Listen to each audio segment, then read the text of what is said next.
Hey guys, this is Katt here. I'm so glad that you have decided to click on this video. I'm hearing a lot from you guys that we are gearing up for the holidays. We're gonna have to interact with some people that we wouldn't normally interact with on a day-to-day basis, and we're of course feeling some anxiety about that. We're of course feeling some emotions about that. So that's what I want to bring to you guys today is how to maintain your values and your boundaries while also being compassionate, empathetic to ourselves and to the other person. So before we get into it, let's discuss trauma, of course, right? Like, would this even be Katt? Right? Would you even be talking to me or listening to me if I wasn't going to talk to you about trauma? Anyways, when we experience trauma and we are now under the filter of the effects, the physiological effects of trauma, we don't have the ability to see your side. We don't have the ability. Now, do we have the capability? Yes, with lots of inner work and reflection and therapy and whatever that looks like. And basically, when we are traumatized, that person isn't going to understand us. So we may say, hey, I want you to use my pronouns and my name. Somebody who's traumatized is going to see that as a threat, right? They're going to see that maybe as an invitation to work out their trauma and work out the energy that they are filled with. They want to work that out on you rather than with you, right? And so it's really imperative to understand that concept that when somebody is traumatized, they are not going to be able to see your side.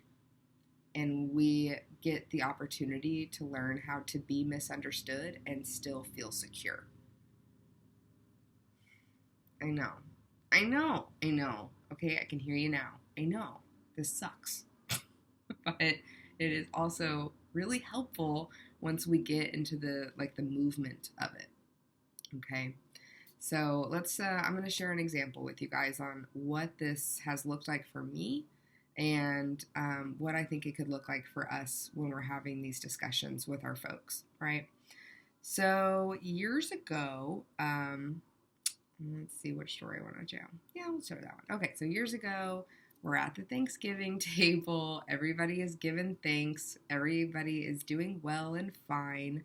And somebody asks me who I'm dating these days, right? And so I show a picture of him, and I'm just like, yeah, he's such a hunk. Things are going really well.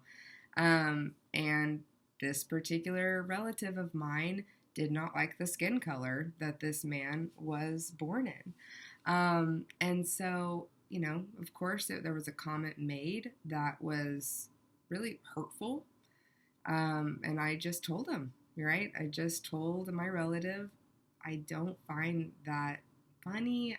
I don't know what your intention is. It may be to protect me and it may be to love me, but it doesn't feel that way. So I'm going to take a break from this conversation. I'm just going to go to the bathroom and take care of myself and just kind of wash that off. And hopefully when we return, we can just not talk about that. That would be my hope. That's my ask. That's my request. And so when I came back to the table, he was giving me some side eyes and was just being like, she set a boundary with me. I'm sure that's not what he was thinking, but, you could tell he was uncomfortable, but I created that space, right? I left the table. I didn't stay there to continue to stir this pot with this relative.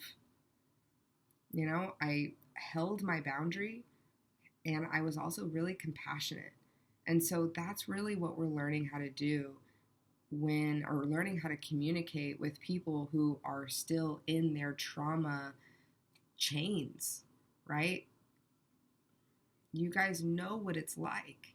We know what it's like when we are chained to our trauma and we can't see what the other person is trying to tell us, right? I mean, maybe you haven't experienced that. I have experienced that on many different occasions where I was holding my ground on something and the other person was actually making a lot of sense, but I couldn't see it. I couldn't see it. I only saw it when I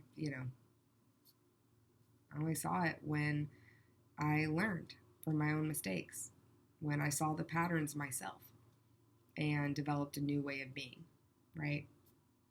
So the big work here is, how do we stay compassionate with ourselves and the other person that is triggering, that is picking up on something that we really value.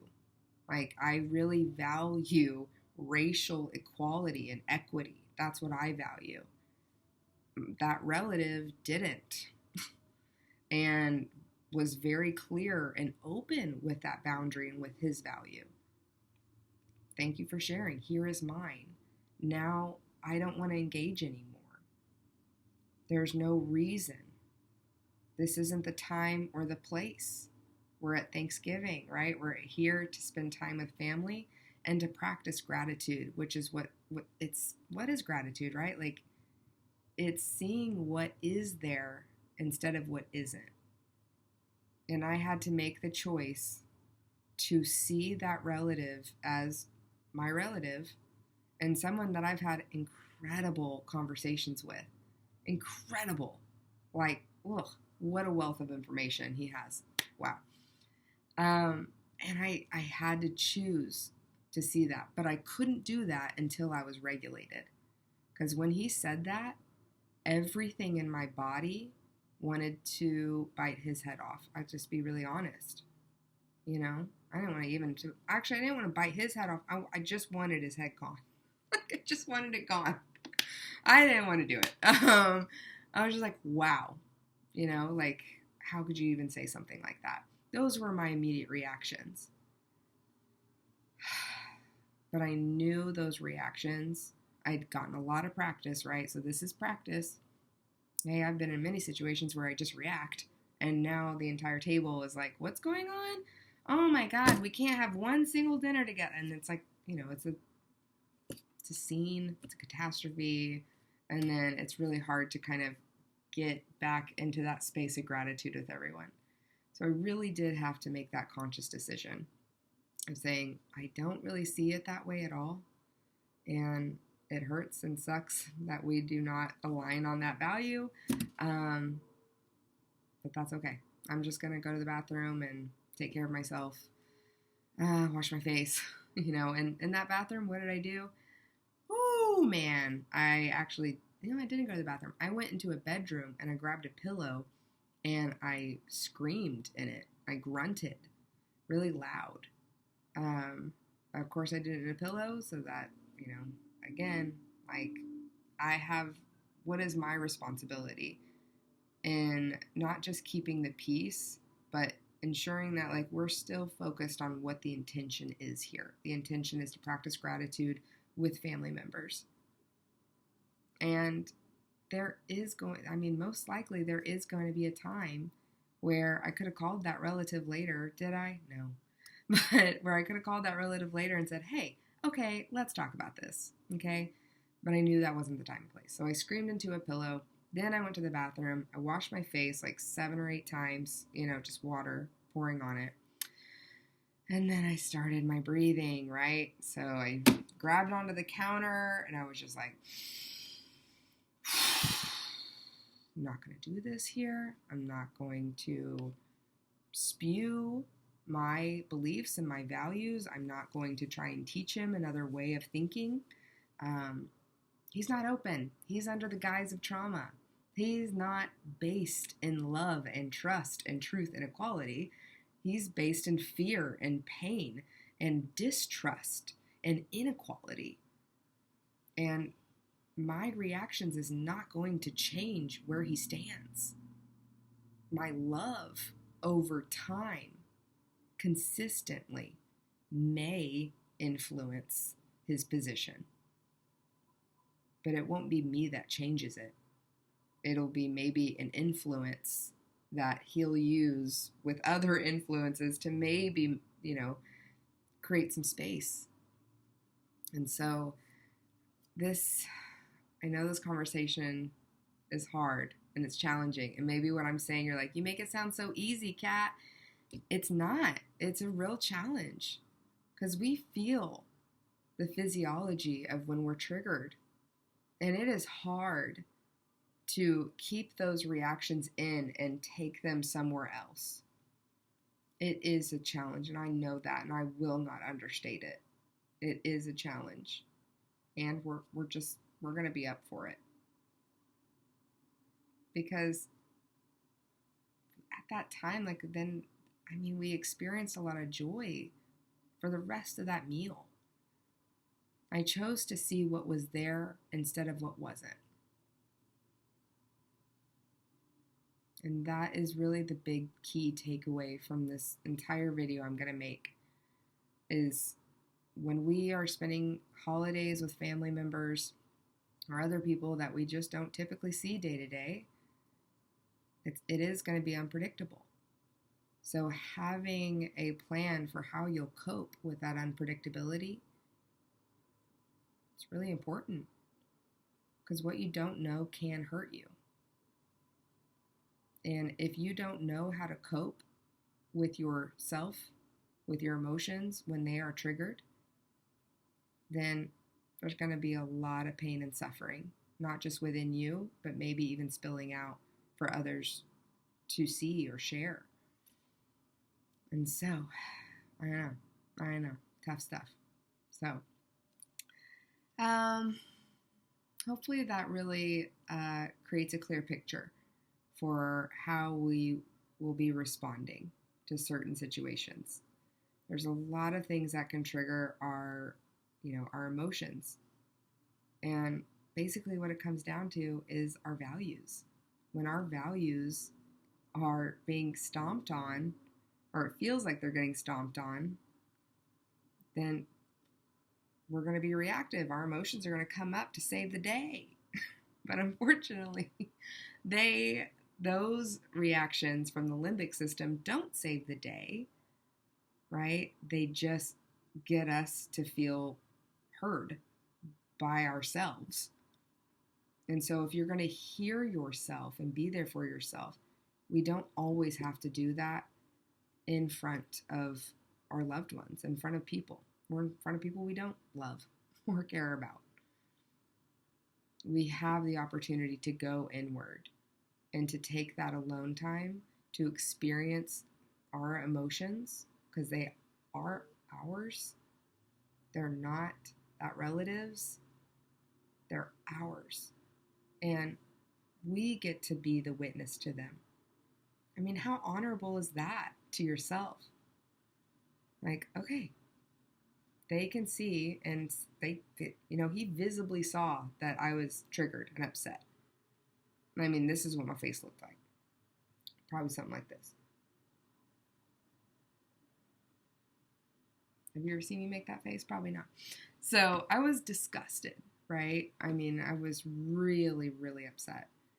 And I was just like, whoa, right? Like, I do not share the same values as you. Maybe that's you trying to protect me. I don't know really what your intention is of telling me I shouldn't be dating somebody with that skin color.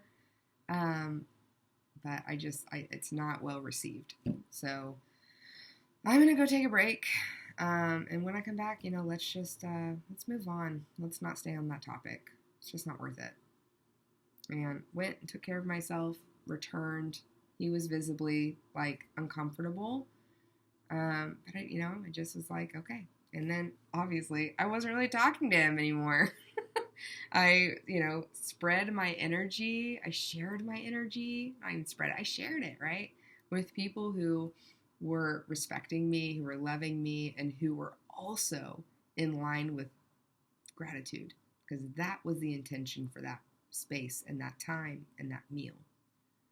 And so I shared my energy with somebody who shared my intention. And so, yeah. So later on, I just want to continue sharing this story because I know how it goes. I do know how it goes. Later on, he wanted to talk more about it. And I told him, today's just not the place and time. It's a no for me. But, I appreciate you wanting to talk about it. It's just not the time and place. So you have my number, you have my email. Hit me up if you want to talk about it. And he never did. That's okay. So, yeah. It's not if, it is when we are going to encounter people who are in their own wheels of trauma or their own base, right? They're at this, that's their base that they see everything from. It's fear, it's pain, it's suffering.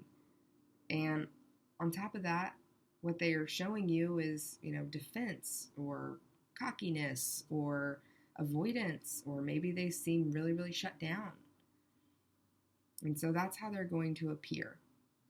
And so that's really just to talk about how to really work with yourself when you're in a communication, in a conversation. That's what I was trying to say. In a conversation with somebody that is just, that's just not on your vibe. Yeah. So hopefully you guys are starting to kind of like get your wheels spinning on like how you would handle that situation with a relative that you have in mind. All right. Good. Okay. So another thing that people wanted to talk to me or we're talking about and preparing for the holidays was how to, it's with people who are very avoidant. So we've worked with somebody who's really kind of defensive, right? The fight, flight, freeze. So we've worked with somebody who's really defensive and is like, oh, I don't like that. You shouldn't do that.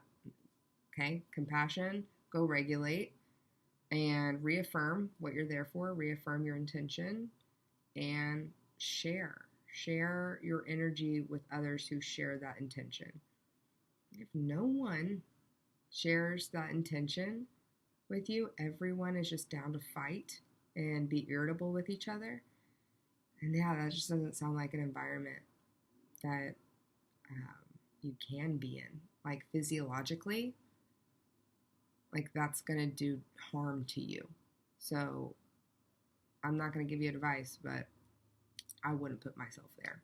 If everyone at that table wanted to argue, or not wanted, but were reactive, that would be my cue that I'm taking a full break, right? I'm going on the porch. Like, I'm just not there. So, not giving advice. This is just what I would do. And these are just helpful skills that you can use in your own way. So, let's talk about people who are avoidant. And so, this would maybe be a situation where, I mean, here's my perspective. If you're trying to connect with somebody and you're trying to ask them how everything's going and it's just like kind of talking to like a half wall or a full wall, that it's just, we have to accept where they're at, right? We have to be compassionate. We get to be compassionate. We get to be okay with seeing them for right where they're at. And so we don't want to push them into talking about something they don't want to talk about. We don't want to push and pull and pry, someone to open up, right? And so that would be one way. Another avoidance thing that I hear about is like people who are avoiding taking care of their responsibilities. And so maybe that would look like someone is responsible for cooking the turkey or cooking food or whatever it is, and they didn't follow through, or they had the responsibility of cleaning up after dinner and then they went and locked themselves in their room when it was time to get dirty, get into the dishes. I know it's not easy. And to say like, hey, you made this agreement, you're going to be accountable, and let's go. And no, it's not that easy. Because here's the thing. let's just practice this for a minute. I want you guys to make a fist. Make a fist and get that fist as tight as you can get it. Okay? Now I want you to try and pry open your fist. Try to pry it open. Keep your fist locked. You can't do it, can you? I got mine a little bit. But you can't. You can't. It's very difficult, right? Now I want you to place that hard, you just got that fist and it's really hard. And I just want you to place it in your hand. And then I want your hand to just go up and down. And just notice what happens to that fist. It's starting to loosen, isn't it? It's gently loosening. And now you feel like you really just don't want to hold that fist anymore. And slowly, but surely, maybe, right, we're able to be vulnerable. We're able to bloom. So when working with somebody who's really avoidant, conversing with somebody who is avoidant, we're not prying, right? It's just, it's a gentle support. And so whether this is, a family member who just has a lot of anxiety or a lot of depression or what have you, and they are not, you can observe that they are not feeling very secure in their communication with you or with another person. It's our goal here, our approach here is really just to be supportive, And so if it was somebody, it was dish duty and they agreed to it and it's all worked out and now they're in that bedroom, we may, depending on our relationship with that person, right? If you're really close with them, maybe it would be nice to just knock on the door and set a cup of tea down on the table and just saying, hey, we're in there doing dishes. We'd love for you to come in if that feels inviting for you, but you're invited. We'd love to have you. Like, it's so different than coming into the door and saying, hey, you told me you were going to do dishes, and where the hell are you? And here playing your video games. Get in here. Now. Different physiological responses, right? Like, you can feel that in your body, just the difference of the tones and the words we're choosing. So with avoidance, we're not trying to pry, we're supporting. And there's no time limit. We're just always offering love and care and guidance, right? So that's how I could see that kind of panning out. I haven't heard a whole lot of things about avoidance. This is a day, again, intended for gratitude. So if somebody is in their avoidance, again, let them be there. It's not your job to pull them off of that base. It's not your role. It's not your responsibility. And it certainly isn't today in this moment for Thanksgiving.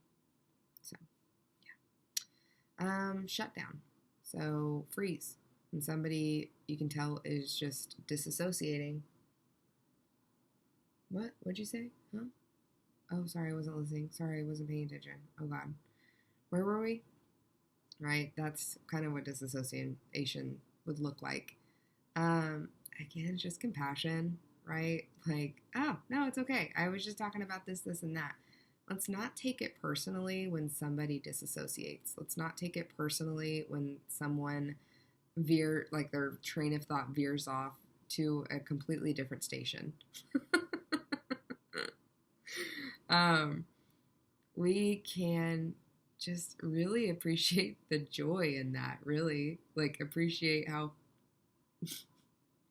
silly it is when that happens sometimes. Yeah. And so another thing that could look like shutdown is, somebody's at the table and, oh yeah, this has happened. Oh, so many times, right? Okay. So it's like parents and their kids, right? So the parents have scolded their children, and the children are starting to like crash and like shut down and get upset and, you know, just be like, leave me alone, you know, all that stuff. I know it's hard. It's hard sometimes when you have a different way of parenting, or you have a different way of, you know, how you would handle that conversation. Like you just observed how a conversation went, and you feel that urge maybe to get involved. Pull back. There's a time and place. And is that maybe a great thing to kind of write down and say, you know, I want to talk, you know, with Aunt Lucy. I'm going to talk with Aunt Lucy a little bit more often. You know, I saw her scold the kids and get really overwhelmed, and the kids shut down, and then they weren't talking with her, and then they felt like they couldn't trust her, and it just, you know, kept snowballing. So if it is something you feel like, I want to do this, it's not from a place of obligation, it's coming from a place of love, right? Because obligation, again, that comes from fear. That comes from our base of trauma. That's our trauma body leading us. And when we're in love, when we're in trust, we just trust that there's going to be a time to talk about it. There's going to be a place to talk about it. Will it still be challenging? Yes. But it won't be as challenging as trying to have that conversation in front of, you know, however many people, and dynamics and emotions and energies and thoughts. Like, you know, with one person comes all of this, all of these complexities. So it really, I would imagine it's really worthwhile to just make a note of it, right? And say, okay, I can see how that happens. So shut down. And so maybe if you feel like you had some love in your heart, and later on, you know, the kids are still kind of shut down or they're upset, you know, maybe go offering them some pen and paper, right? You guys want to draw stuff with me? I'm going to sit over here and draw stuff. You guys want to draw stuff with me? So again, it's that support. It's inviting in people to like do an activity. So for people who are avoidant or shut down, it's helpful to have like a shared activity or like an offering, right? That is supportive. That is not prying. And really the end goal is so that you feel connected. And you're giving an opportunity to somebody for somebody else to connect as well. Whether they accept that opportunity or even recognize that it's an opportunity, take that off your shoulders. Take it off your shoulders. Yeah. Okay, so let's review. So for relatives, people, really this is just people, but this is intended really for the holidays. Thanksgiving and Christmas are coming, Hanukkah, all these, you know, celebrations, all these parties we're being invited to. There's going to be energies in there. So we have that opportunity. We get to practice that compassion. So it's compassion for ourselves. Whoa, that sucked to hear, see, right? To hear or see or taste or whatever, however we heard the information, however we got the info. We want to validate that for ourselves. That sucked. That was not awesome. That did not feel wonderful. That felt however it felt. And we want to really name it, right? Naming our emotion actually tames it. Because then we're not in this emotion and also confused. We are in this emotion and we know what the emotion is, and we are going to go and regulate. Because regulating, or we're going to go regulate with somebody. It's always nice to just be like, tap somebody on the shoulder and being like, can you come talk with me? We can co-regulate too. Okay? So it's really about compassion for ourselves, having empathy, understanding that that person is where they're at. That's the base that they are currently living in. That's where they're taking up residency. And I mean, yeah, looking from the outside in, it does suck. I get it. Like, it does. There are still things that I'm even living in a fear base on. And it sucks. And it sucks for the people who have to see me going, Katt, why are you doing that? I'm like, trauma. So, we want to have grace with ourselves and with others, and, really hold ourselves to our high expectations. So the high expectation is, I am going to choose compassion, I'm going to choose regulation, and I'm going to choose to stay in the intention for which it was originally formed. Compassion, empathy, or compassion and empathy, self-regulation, stay in your intention, and let's have another go at this whole socializing thing. And if it just keeps happening, you just keep retreating. You just keep coming back to your safe space, to yourself. Like, you created this one, well, I don't know, like, not, you have done a lot of work to create it, and also the world has done a lot to create it too. But for what you have created, that's your sanctuary. That's your space to come back in. And you're welcome there anytime. Anytime. If someone tells you different, well, they're in their trauma body. And no, Susan, I am going to take some space. No, I am going to take a moment here. Thank you, though. So, all right. Let's go ahead and do some self-regulation stuff. We have been focusing for 30 minutes. So go ahead and take any stretches that may feel good. I'm going to choose to take my hands above my head and just stretch side to side.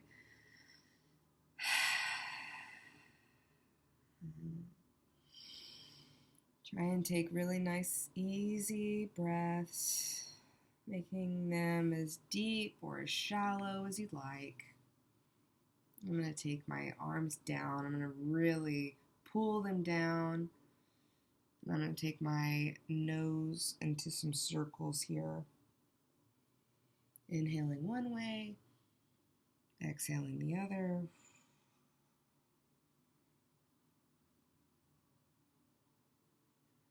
I'm watching not to crunch my neck when I have the nose go up. And then I'm going to switch sides. I'm going to keep my feet grounded. I'm going to keep my belly soft. I'm going to have one more roll.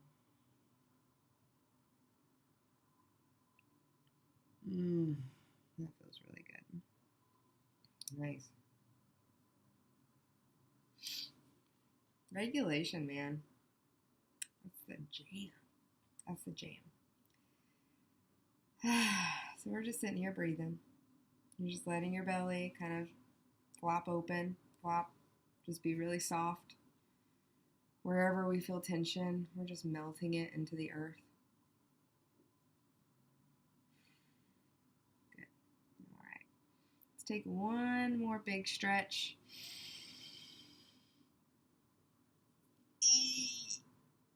Good. Relax everything. Shake it out. Okay, move your hips. Tap your toes. Okay. And just take your hands in a cross, like crossing your hands and just tapping. One more breath in. Inhale, and then come around for a big hug on that exhale. So we're going to inhale our arms wide. And exhale, giving ourselves a nice gentle hug, or a big one if that feels better. Very good. Okay, so we've worked through how we would handle that. This is a skill, right? It is a skill to be able to access more of our positive emotions when we are feeling the negative ones, or accessing our easy emotions when we're feeling the hard ones, however you want to say it. Because no emotion is good or bad, but they certainly feel that way sometimes.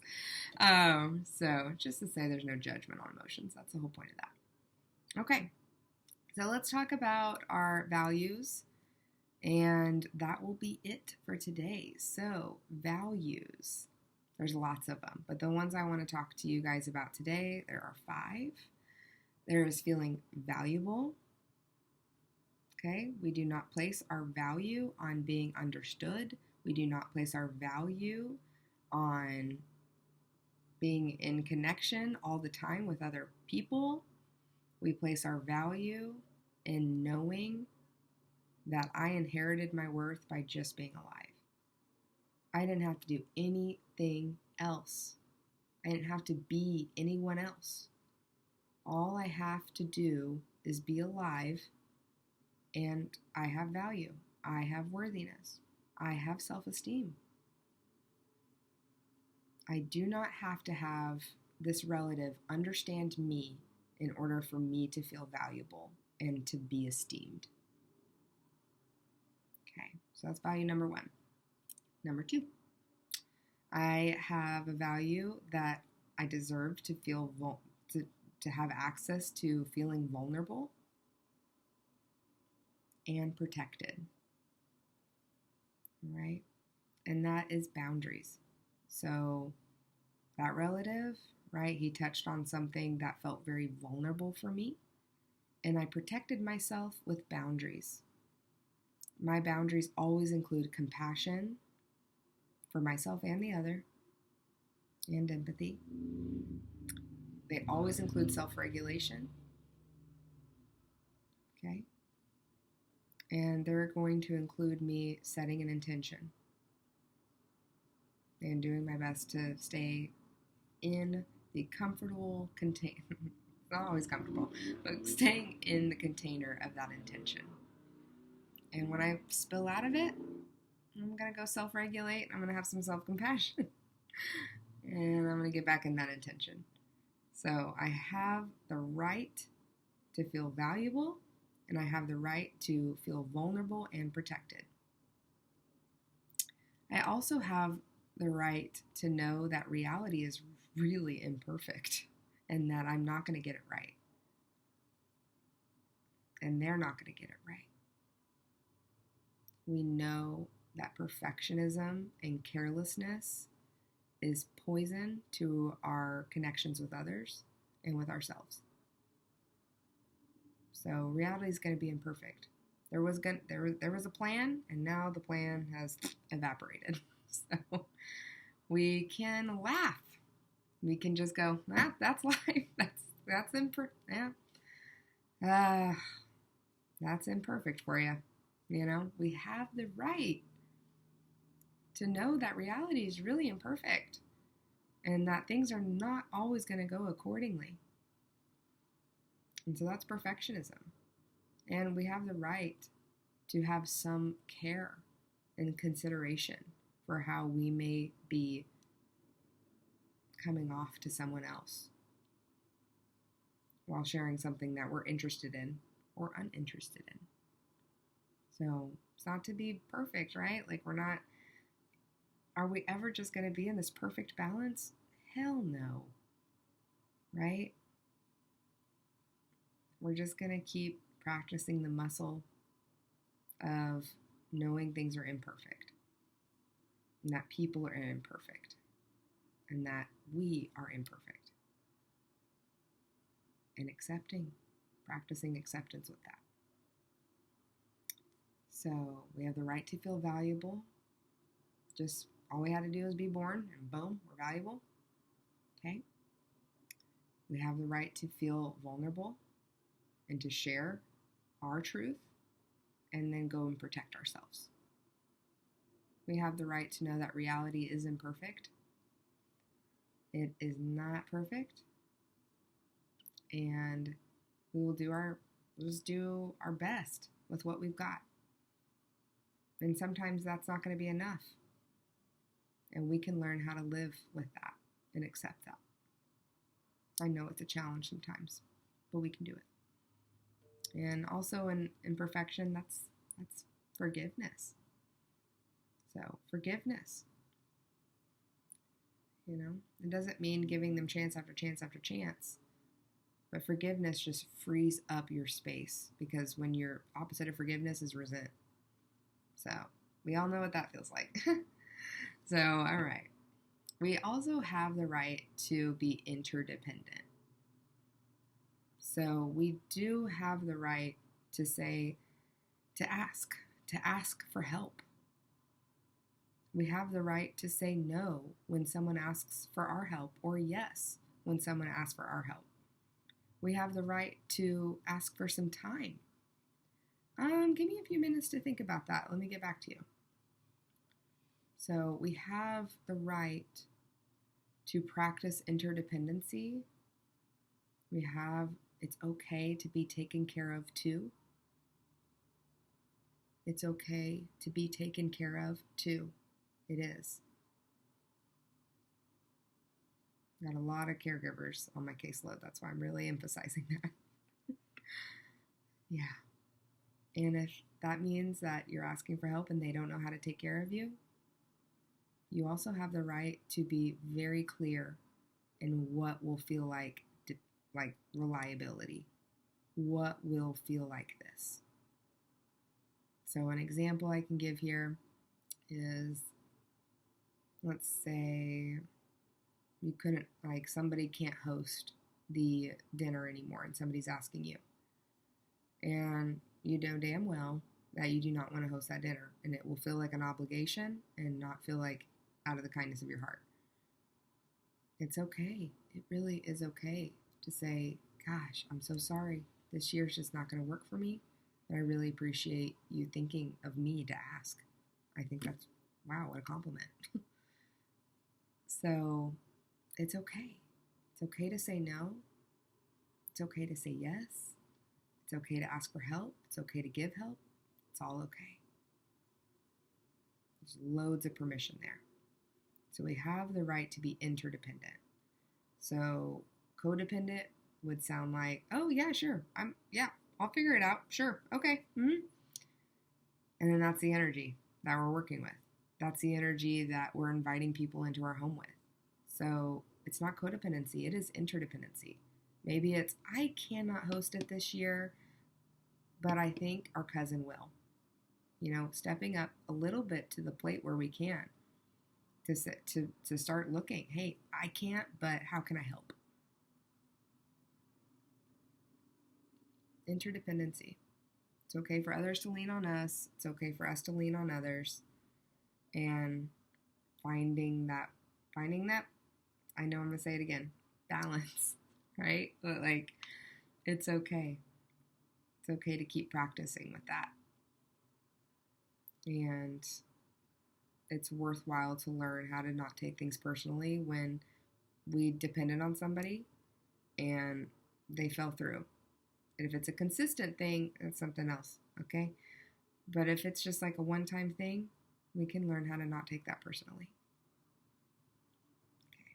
All right, so we have the right to be interdependent. Ask for what we need. Ask for what we want. Listen to other people's needs and wants with a compassionate ear, right? And boundaries. We're using compassion and boundaries. Compassion and boundaries. Okay. Our final need, our value, is we have the right to be spontaneous and open. Right? Life isn't perfect, so there's going to be a lot of a lot of opportunities for spontaneity. And are we going to meet that spontaneity with openness, right? And compassion and love and trust and security? Are we going to meet that spontaneity with, fear and pain and suffering? Of course, it all depends on what is being spontaneous here. But going back to that story, that was spontaneous to hear my relative say that. I was not expecting it. I did not know that he had those views. And I could have really been uncontained and really ramped up my intensity. And I could have really, I could have been really quite reactive. And in that moment, that would have served no one. I'll tell you what it would have served. It would have served his trauma body, and it would have served mine. It would have served filling up on more trauma. But I wouldn't have served us in filling up on more connection. So we have the right to be spontaneous and open. We have that right to know about those containers, a time and a place. There was a time and a place to be spontaneous with his values on racial equality. And and luckily, God, I don't want to say luckily, because I have worked really hard on understanding my reactions and being with them and not just spewing them. And it takes work.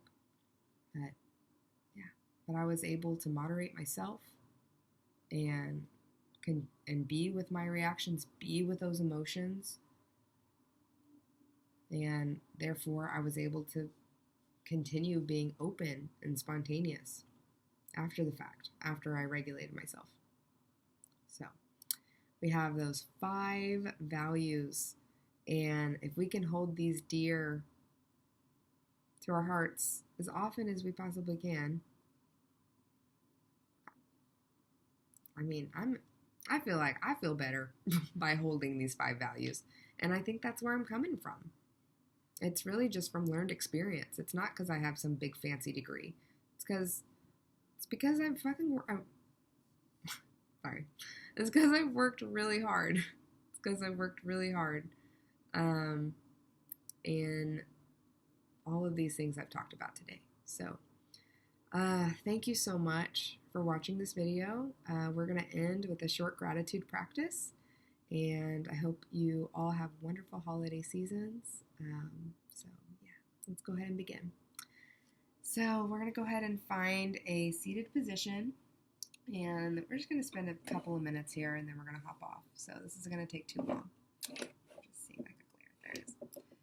So go ahead and find a comfortable seated position. Roll your shoulders back. Inhale, exhale. One more of those. And on your exhale, either close your eyes or just take your gaze downward. And begin to sense yourself, your mind, and your body in the room that you're in. Begin to listen to the sounds you hear.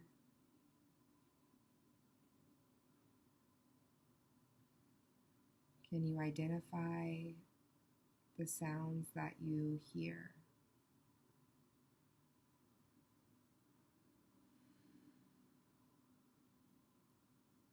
And now begin to notice the textures in your mouth, teeth, the roof of your mouth, the tongue. And bringing awareness to the clothes on our skin, feeling into the textures and the warmth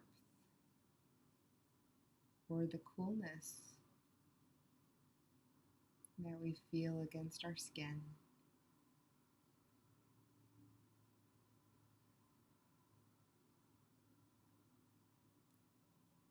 Now bringing some awareness to the backs of our eyelids, if your eyes are closed. If your eyes are open, just bringing attention to what you see and breathing. Soft belly, elongated spine. Just noticing the eyes, relaxing all the tiny muscles behind the eyes.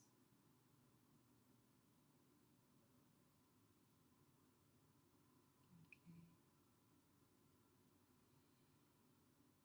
And noticing any scents in the air.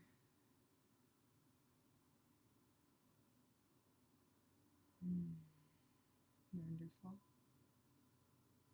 And then for this gratitude practice, bringing awareness to someone, something, somewhere, or sometime that you have gratitude toward.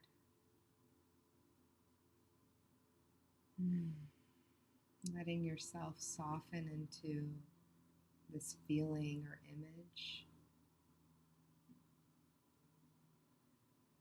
Allowing yourself to smile, to soften your face.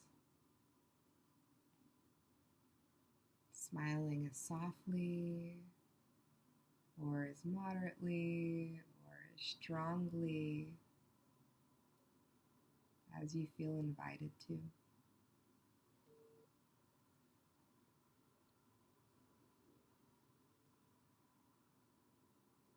Just noticing the comforts of this special person, place, thing, or time.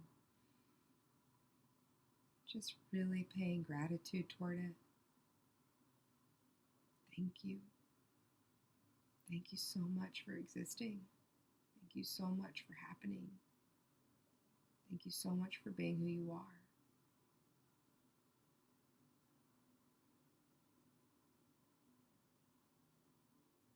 Breathing in deep, one last deep breath all together. And releasing with a sigh. Taking your hands together. We're going to go ahead and rub our palms together. And getting faster, and faster, and faster, and feeling the muscles heat up. And wherever you'd like to put these hands when they're warmed up, you can put them on your chest, on your cheeks. You can rest them in your lap, wherever you'd like them to be. 1, 5, 4, 3, 2, 1. Let's put those warm hands where we'd like them to be. And feel the comforts of your own palms, of your own love, of your own comfort. And let's pay gratitude for the comfort we can give to ourselves. Thank you. Thank you. A couple more breaths here.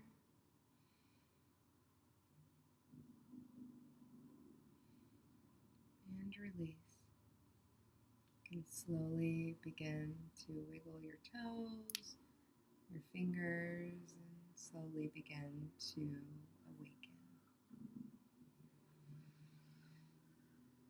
awaken. Maybe a stretch would feel good here. So gratitude, what is your definition?